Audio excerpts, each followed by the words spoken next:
Like, weren't you? Y'all, I was talking for a good 5 minutes and realized I wasn't recording. I digress.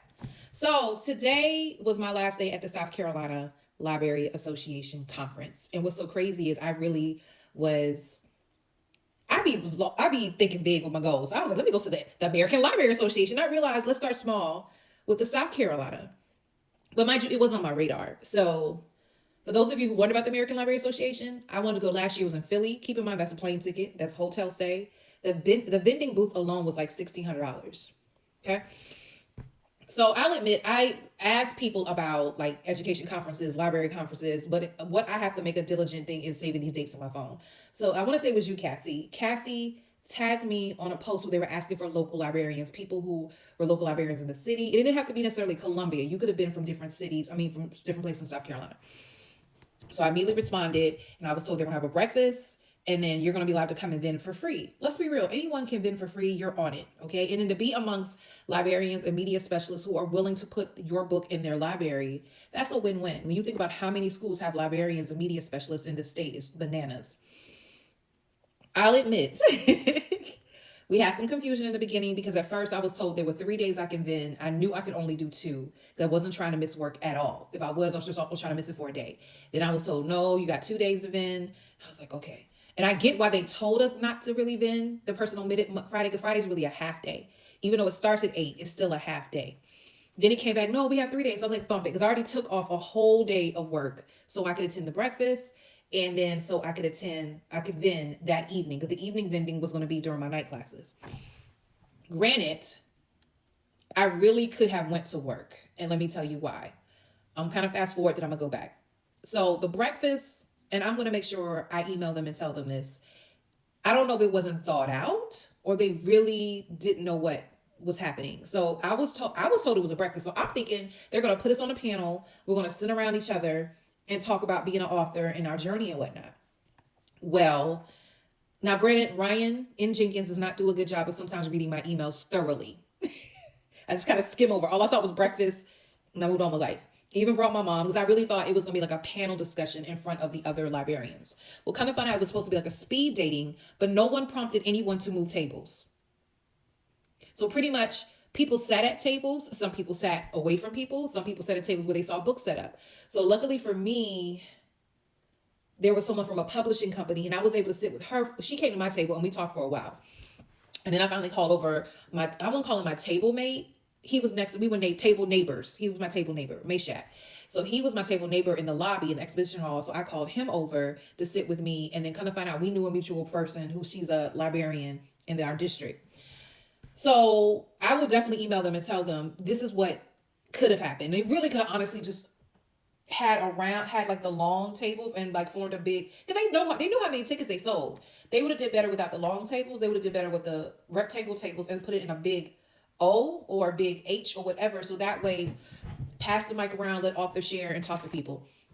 Because there were some authors that no one sat at their table. And we were told, no, you just sit at a table and somebody will come to you. And the reality is what some authors should have did what I did with Meshack. Come over here and let's talk. And we were talking amongst ourselves. Go back to day one.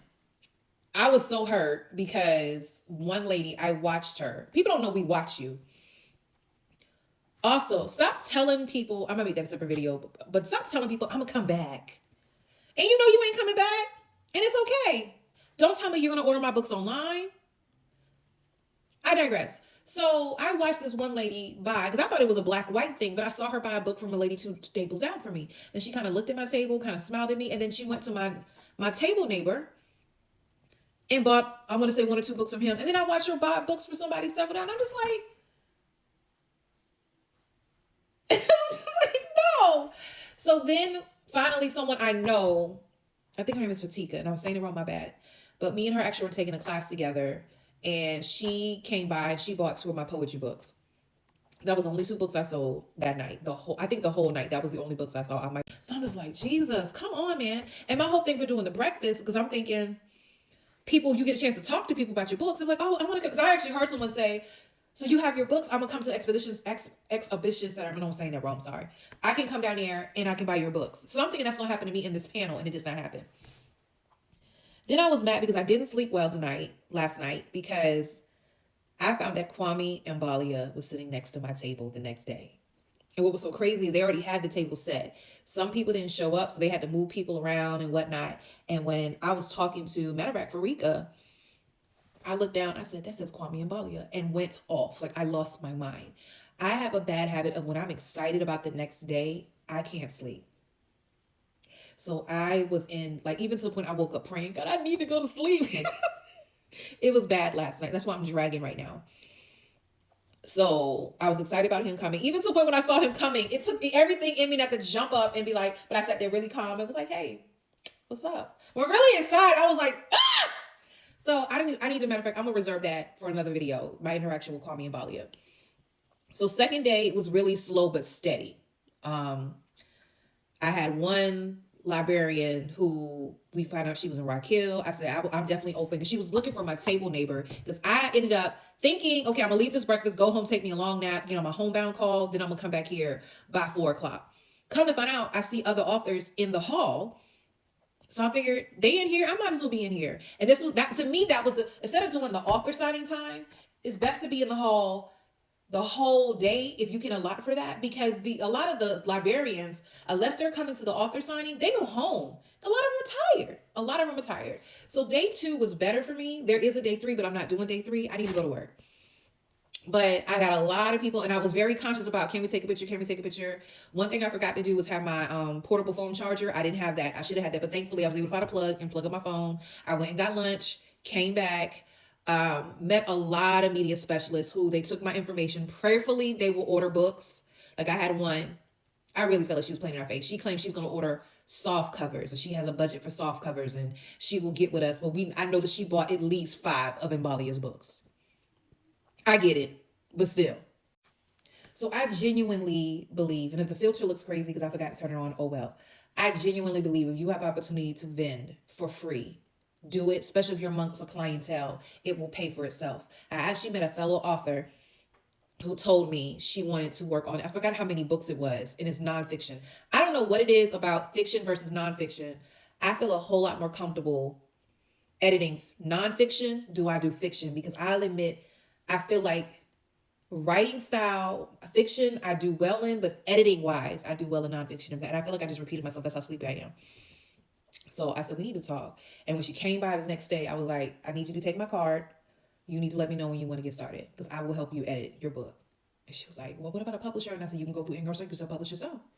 You don't have to go through a publisher. It's up to you. So day 2 was a lot of making connections, speaking with a lot of people. I made a lot of connections. One huge connection, I'm not going to brag about it until it happens, because I don't want to put something out there and then it doesn't happen. And not saying it won't happen, but I'm not sure if he feels comfortable with me sharing what could possibly happen, if that makes sense. But day 2 was better for me, but I'll admit, halfway through day 2, I was questioning, God, what is happening? Like, I felt like I wasn't selling the books. Like, I got to look up on my phone. Matter of fact, let me look up real quick right now. So I just looked up my sales. I made 1 sale yesterday, but keep in mind that 1 sale, she bought 2 books. And then today I had 7 sales, but I know several of those sales was more than 1 book. So I'm thinking about one lady in particular, she wanted to buy, and a lot of them weren't buying books for their library. They weren't buying books for their school library. They were buying books for themselves. Like, one minute I got a grandniece and I got 2 grandsons. And I was just like, oh. So it was a blessing, because, and a lot of them, I wouldn't say a lot of them, but some of them, it was just, they were extremely proud that you published 6 books and 2 of them are children's. So that's what motivated me. Like, yeah, I'm gonna do this again next year.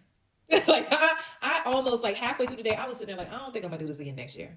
Because even if it's free, but to take the time out of your day when that could be done during something else. So that's why I'm glad I waited out. And then I was able to foster connections that I knew, but at the same time, it was like, dang, God, I see you seeing me. I got it.